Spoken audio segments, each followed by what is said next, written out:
अब देखते हैं सीमा बस ऑकुलस। सीमा क्या होती है? Limit and derivatives. देखिए हम इसको एक एग्जाम्पल की सहायता समझते हैं। जैसे यहाँ पे देखिए एक सीक्वेंस लिखा हुआ है, क्या है कि 1/2 प्लस 1/2 का स्क्वायर प्लस 1/2 का cube plus up to so on, ऐसे इनफाइनाइट टाइम्स तक ये जा रहा है। तो अगर हम यहाँ पे ध्यान से देखें तो पहले पद को अगर देखें तो क्या आ रहा है? पहले पद का योग 0.5, मतलब 1/2। इसको अगर हम सॉल्व करेंगे 0.5 आएगा। उसके बाद क्या आएगा? दो पद का योग बराबर क्या हो जाएगा? 0.75। मतलब इस पहले पद को और इस दूसरे पद को अगर हम जोड़ेंगे तो क्या आएगा? 0.75। अब तीन पदों का योगफल करें, तीनों को अगर हम जोड़ लें तो कितना आएगा? 0.875। इन दोनों को तीनों को क्या करेंगे? भिन्न पहले सॉल्व कर लेंगे, दशमलव मिला लेंगे और उसके बाद जब इसको हम जोड़ेंगे तो क्या आएगा? 0.875 आएगा। इसी प्रकार आगे के भी पद होंगे 1/2 ठीक है ना। और इन सभी पदों को जब जोड़ेंगे तो ये सब मान आते जाएंगे। अब इसमें देखिए है क्या, इसमें ये है कि जैसे जैसे पदों की संख्या बढ़ती है वैसे वैसे श्रेणी का योगफल एक की ओर अग्रसर होता है, परंतु वास्तव में इसका योगफल एक के बराबर नहीं है।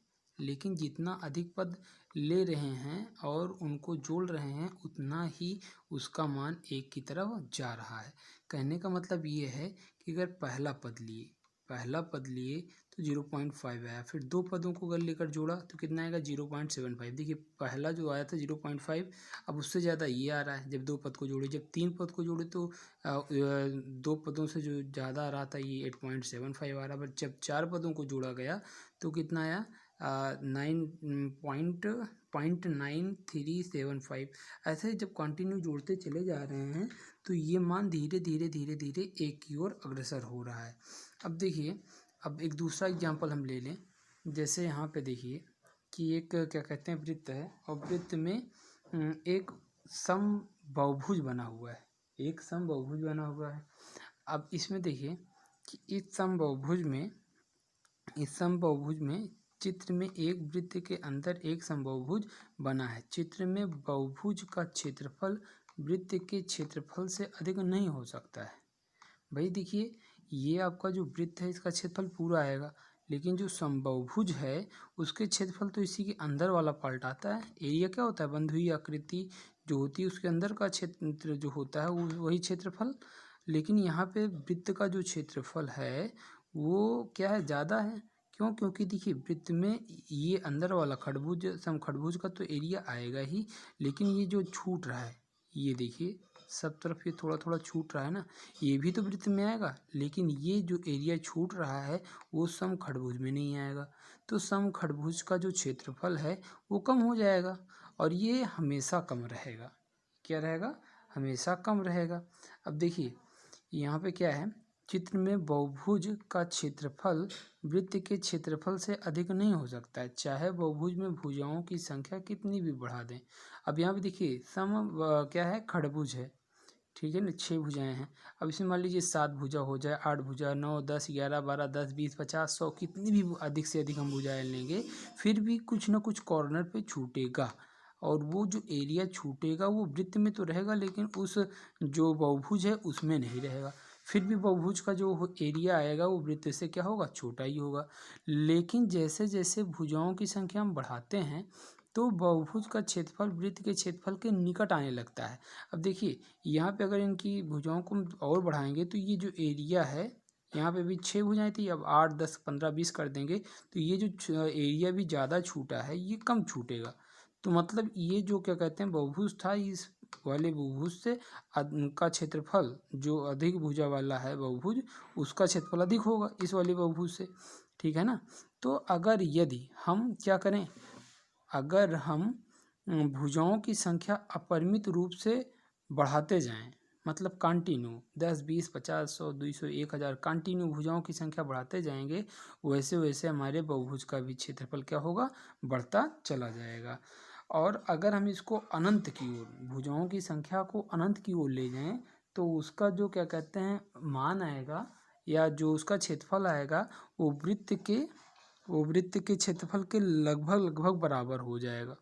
जब भुजाओं बहुभुज की भुजाओं की संख्या अनंत की ओर अग्रसर होगी। भुजाओं की संख्या मतलब जो भुजाएं हैं 10 20 50 जो भुजाएं हैं, अगर ये भुजाओं की संख्या अनंत की ओर मतलब एक बार 10 लिया, फिर अगली बार 20 लिया, फिर 30, फिर 100, फिर 1000, फिर 1 लाख, फिर 10 लाख, इतनी ऐसी भुजाएं जब कंटिन्यू हम लेते चले जाएंगे और अनंत की ओर अग्रसर होगा, तब जो हमारा समबहुभुज है उसका क्षेत्रफल वृत्त के क्षेत्रफल के लगभग बराबर हो जाएगा। कब? जब वो भुजाओं की संख्या अनंत की ओर बढ़ती हो या क्या कहते हैं बढ़ती जा रही हो, तो वृत्त का क्षेत्रफल वो होती है। ठीक है ना।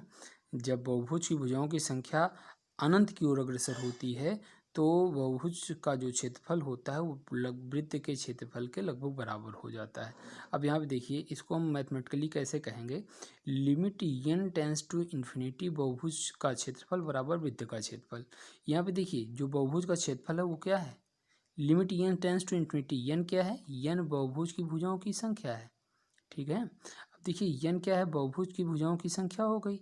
अब अगर n इनफाइनाइट की ओर अग्रसर है, n क्या है, बहुभुज की भुजाओं की संख्या। अगर भुजाएं हम एक बार 30 ले रहे हैं, एक बार 40 ले रहे हैं, फिर 50, फिर 100, फिर 200 ले रहे हैं, भुजाओं की संख्या टेंस टू का मतलब प्रवृत्त होना, मतलब बढ़ते जाना, कंटिन्यू बढ़ते जाना। ठीक है ना। तो वो क्या कहते हैं, अगर हम कंटिन्यू भुजा बढ़ाते चले जा रहे हैं, बहुभुज की भुजा कंटिन्यू बढ़ाते चले जा रहे हैं, तो हमारा क्षेत्रफल भी बढ़ता जाएगा।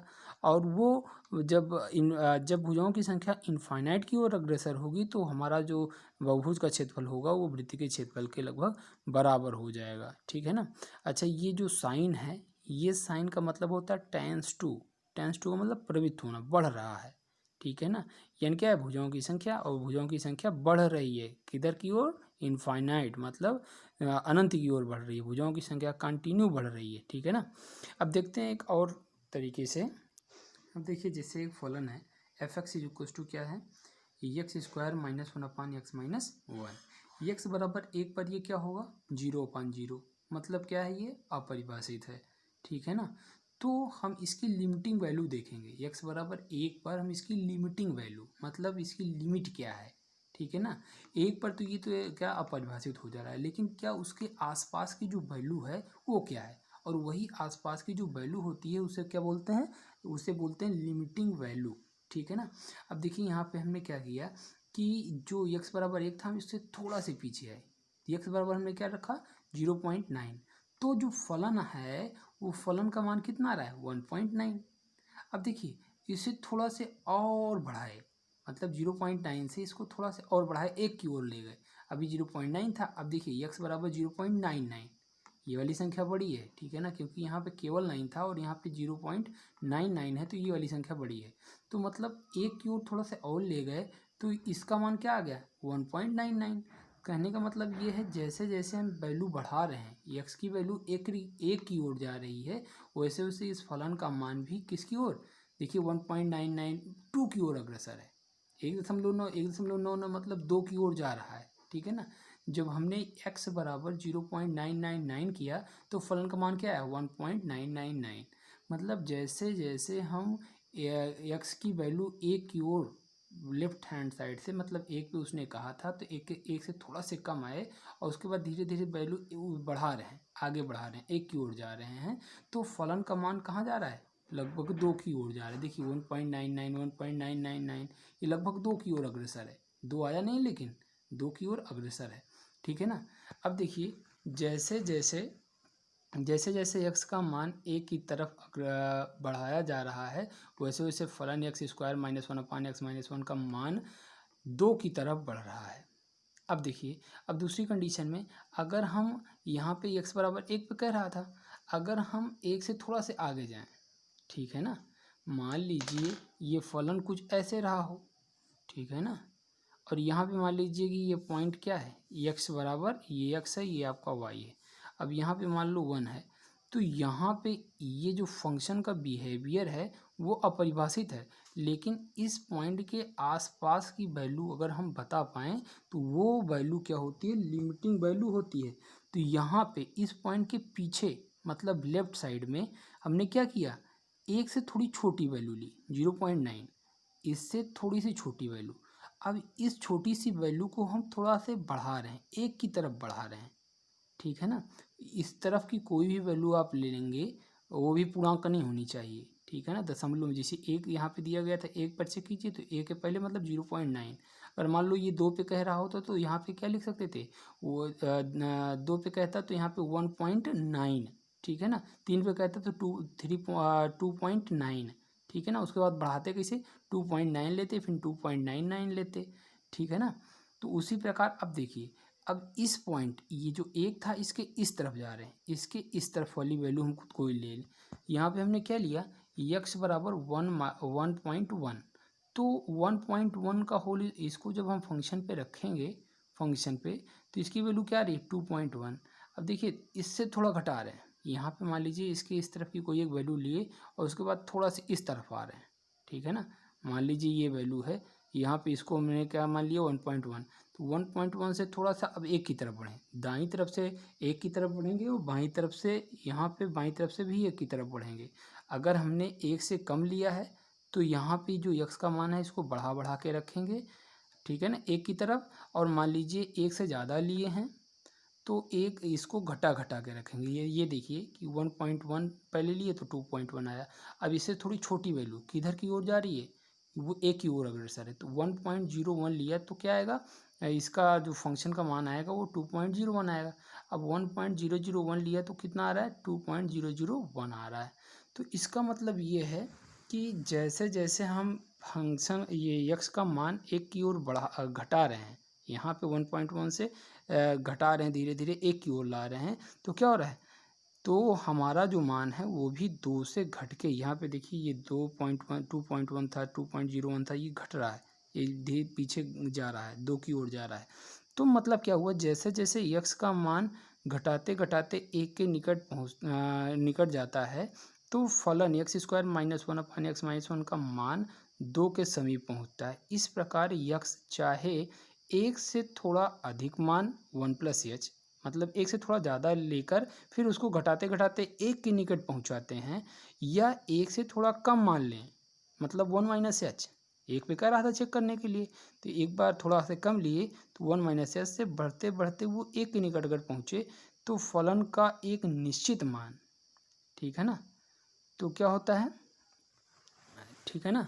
तो यहाँ पे क्या, अगर हम इस प्रकार कहें कि यक्स चाहे एक से थोड़ा अधिक मान 1+h से घटते घटते एक के निकट पहुँचे, या एक से थोड़ा कम मान 1-h से बढ़ते बढ़ते एक के निकट पहुँचे, तो फलन एक निश्चित मान 2 की ओर प्रवृत्ति होता है या बढ़ रहा होता है, 2 की ओर बढ़ रहा है, ठीक है ना। तो यह निश्चित मान, यह जो निश्चित मान आता है फलन एक्स स्क्वायर -1 अपान एक्स -1 की यक्स टेंस टू 1, मतलब यक्स बराबर 1 पर सीमा कहलाती है। क्या, किसकी सीमा, इस फलन की सीमा, किस पे, यक्स बराबर 1 पर, ठीक है ना। ये आपको हम कैसे लिखोगे इसको mathematically, limit x tends to 1 x square -1 upon x -1 बराबर 2, ये आपकी लिमिटिंग वैल्यू है किसकी, इस फलन की, किस पॉइंट पे, यक्स टेंस टू 1, मतलब यक्स बराबर 1 पर, ठीक है।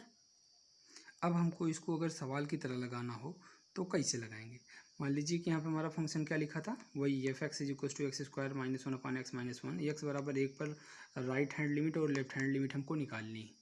तो कैसे निकालते हैं, देखिए लेफ्ट हैंड लिमिट क्या है, limit x tends to 1 - f x, 1 - f x का मतलब क्या हुआ, उसने कहा था एक्स बराबर 1 पर निकालने के लिए, तो लेफ्ट हैंड बाईं तरफ निकाल रहे हैं, तो हम क्या करते हैं, एक से थोड़ा से कम, इसीलिए यहाँ पे क्या लिखा है, limit x tends to 1 minus, ठीक है ना, 1 minus f x is equal to क्या हो जाएगा, लिमिट एक्स टेंस टू 0। और यहाँ पे देखिए, यहाँ पे ये जो फंक्शन लिखा था एक्स स्क्वायर -1 अपान एक्स -1, इसके स्थान पे हमने क्या लिखा, एक्स के स्थान पे मैंने लिखा 1-h, 1-h क्यों, क्योंकि एक पे उसने कहा और एच हमने क्या किया, एच एक छोटी सी छोटी राशि ली जो एक से घटा दी, मतलब पीछे एक से कम पे चले गए, इसीलिए लेफ्ट हैंड लिमिट निकल रही है। तो यहाँ पे 1-h का होल स्क्वायर और यहाँ पे -1 डिवाइडिंग बाई 1-h -1, मतलब x के स्थान पे जहाँ जहाँ है वहाँ पे 1-h रखना है, और h टेंस टू क्या हो जाएगा 0, मतलब ये h क्या है, वो 0 की ओर बढ़ रहा है। अभी देखिए हमने क्या लिया था कि हमने अगर एक पे चेक करना होता था तो हम क्या करते, एक पे वो फंक्शन क्या था, एक पे जो हमारा फंक्शन था वो क्या कहते हैं परिभाषित नहीं था, तो हमने क्या किया था, उसे थोड़ा पीछे लिए थे, देखिए ये एक था, 1 से पीछे लिए 0.9, तो इसका मतलब क्या हुआ, 1 में हमने क्या घटाया, 0.1 घटा दिया। अच्छा 0.1 घटाएंगे तो कितना आएगा, इतना आएगा। तो ये एक तो क्या था, इस फंक्शन का मान, और ये जो छोटी सी छोटी राशि है वो क्या है, वो अभी जो हम यहाँ पे बता रहे हैं यच, क्या है यच, ये वाला यच, ठीक है ना।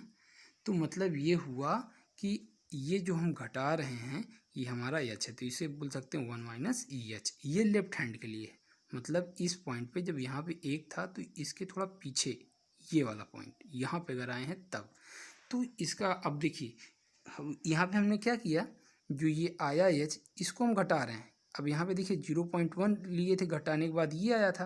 अब देखिए अगला जब पद ले रहे हैं तो क्या कर रहे हैं, 1 माइनस 0.01 ये घटा रहे हैं। अब इस राशि को और छोटा कर रहे हैं, तो ये जब घटाएंगे तो कितना आएगा, 0.99 आएगा, ठीक है ना। जब ये हम घटाएंगे ये, तो हमारा क्या आएगा, 0.99 आएगा। तो इसके कहने का मतलब ये है कि ये जो चीज़ है, ये जो एच है वो कंटिन्यू डिक्रीज कर रही है, घट रही है। मतलब वो क्या कर रही है, वो टेंस हो रही है किसकी ओर, जीरो की ओर जा रही है। ये वाली एच की वैल्यू पहले 0.1 थी, अब 0.0001 है। अगली बार क्या होगा, ये तीसरे में, ये देखिए तीसरा वाला जो है, यहाँ पे ये पॉइंट कैसे आया, जब 1 में से हमने क्या किया, 0.001 ये राशि घटाई। अब देखिए ये तो अभी 0.1 बड़ा था, इससे छोटा ये है 0.01, इससे भी छोटा ये है। अब धीरे धीरे छोटा होता जा रहा है, तो किधर की ओर बढ़ रहा है, जीरो की ओर। मतलब ये जीरो की ओर, ये जो राशि है ये जीरो की ओर टेंस हो रही है। तो इस राशि को हम क्या कह सकते हैं कि ये टेंस हो रही है जीरो की ओर। तो अगर हमने इसको यच माना है तो ये क्या हो जाएगा, यच टेंस टू जीरो। इसीलिए यहाँ पे हमारा ये क्या है, एच टेंस टू जीरो।